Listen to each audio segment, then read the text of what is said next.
Korban sempat dibawa ke ruang ganti. Kita melihat korban yang sakaratul maut. Kita melihat korban sampai ditekan-tekan dadanya.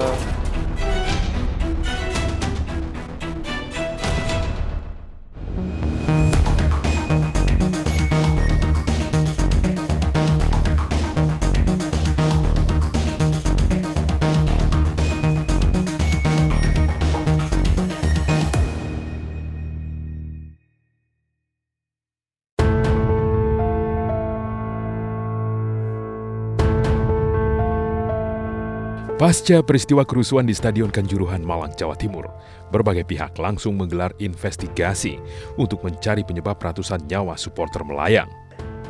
8 Oktober 2022, Tim Gabungan Independen Pencari Fakta atau TGIPF bentukan pemerintah mendatangi Stadion Kanjuruhan untuk mencari fakta-fakta terkait tragedi 1 Oktober.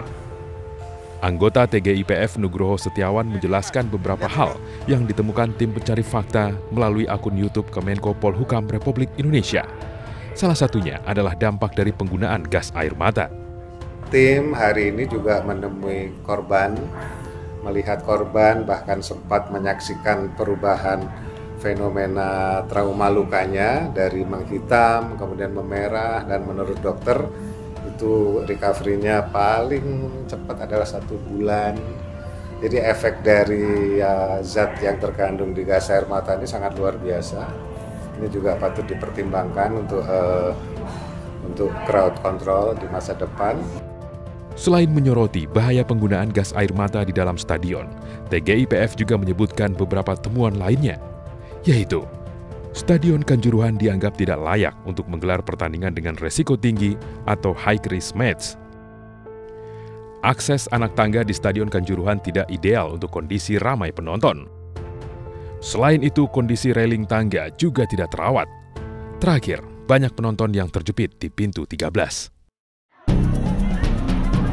Menurut Nugroho, ukuran pintu 13 berukuran cukup kecil dan seharusnya digunakan untuk pintu masuk, bukan pintu keluar. Akibatnya, banyak penonton yang pingsan dan terinjak saat berusaha keluar. Belum selesai pro kontra terkait penggunaan gas air mata di Stadion Kanjuruhan, beredar pula fakta bahwa gas air mata yang ditembakkan ke penonton di Stadion Kanjuruhan telah kadaluarsa. Saat konferensi pers pada 10 Oktober, Kadif Humas Polri Irjen Dedi Prasetyo mengakui bahwa beberapa gas air mata memang telah habis masa berlakunya. Namun, Polri mengklaim bahwa gas air mata yang kadaluarsa tidak berbahaya. Di dalam gas air mata memang ada kadaluarsanya, ada expirednya. Kan harus mampu membedakan. Ini kimia, beda dengan makanan. Kalau makanan, ya ketika dia kadaluarsa, maka di situ harus ada jamur, ada bakteri yang bisa mengganggu kesehatan. Kebalikannya dengan zat kimia atau gas air mata ini, ketika dia expired, justru kadar kimianya itu berkurang.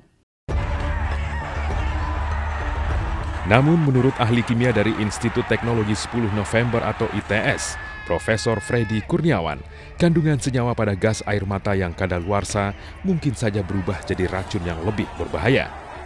Dampak gas air mata pun dapat menjadi fatal jika terkena korban yang memiliki penyakit paru-paru. Hal itu disampaikan saat melakukan wawancara dengan tim iNews. Efektivitas yang dimaksud itu efektivitas yang mana? Kalau efektivitas mengenai iritasi mata mungkin menurun. Tetapi dia terdegradasi, mungkin berubah menjadi senyawa lain yang mungkin jauh lebih toksik daripada senyawa aslinya. Memang saya ngomong gini berdasarkan MSDS, memang begitu. Ada sifat toksiknya mungkin muncul, tapi ini perlu diuji karena jarang-jarang orang membahas ini. Dan banyak ahli kimia yang nggak ngeceng senyawa ini, harus baca dulu literatur banyak gitu ya. Toksik yang dimaksud ini seperti apa, Prof? Toksik itu lebih mematikan, artinya beracun ya. Ya, bener, fatal itu kalau kena orang yang punya komorbid paru-paru. Kedua, kalau iritasi ini tidak segera diselesaikan, mungkin menjadi permanen lukanya. Tragedi Kanjuruhan tentu menyisakan banyak kerusakan di stadion. Tim iNews berkesempatan masuk ke dalam stadion untuk melihat langsung saksi bisu peristiwa 1 Oktober. Saya mendapatkan kesempatan untuk masuk ke dalam dan coba lihat dalam Stadion Kanjuruhan seperti apa. Allah. Ya ini ya Allah, masih porak-poranda sekali ya Pak ya. Iya.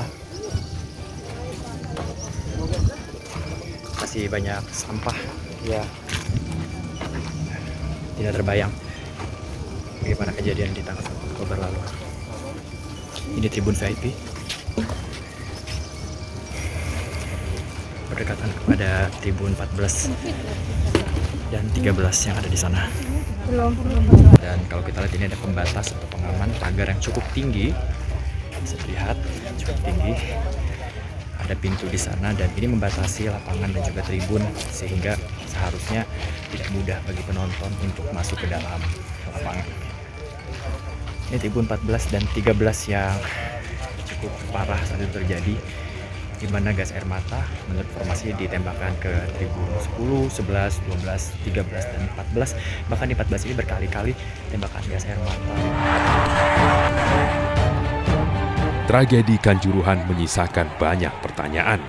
Lantas, apa saja kejanggalan dari hasil investigasi dari tim koalisi masyarakat sipil? iNews Files akan segera kembali.